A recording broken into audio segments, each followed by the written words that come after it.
জীবনের হিসাব। কবি সুকুমার রায়। বিদ্যে বোঝাই বাবু মশাই, চড়ি শখের বোটে। মাঝিরে কন, বলতে পারিস সূর্যি কেন ওঠে? চাঁদটা কেন বাড়ে কমে, জোয়ার কেন আসে? বৃদ্ধ মাঝি অবাক হয়ে ফেলফেলিয়ে হাসে। বাবু বলেন, সারা জনম মরলি রে তুই খাটি, জ্ঞান বিনা তোর জীবনটা যে চারি আনাই মাটি।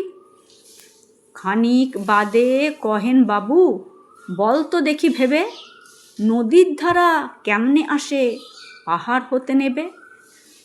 বলতো কেন লবণ পোড়া সাগর ভরা পানি? মাঝি সে কয়, আরে মশাই অত কি আর জানি। বাবু বলেন, এই বয়সেও জানিস নেও তা কি? জীবনটা তোর নেহাত খেলো অষ্ট আনাই ফাঁকি। আবার ভেবে কহেন বাবু, বলতো ওরে বুড়ো, কেন এমন নীল দেখা যায় আকাশের ওই চূড়ো? বলতো দেখি সূর্য চাঁদে গ্রহণ লাগে কেন? বৃদ্ধ বলে, আমায় কেন লজ্জা দিছেন হেন?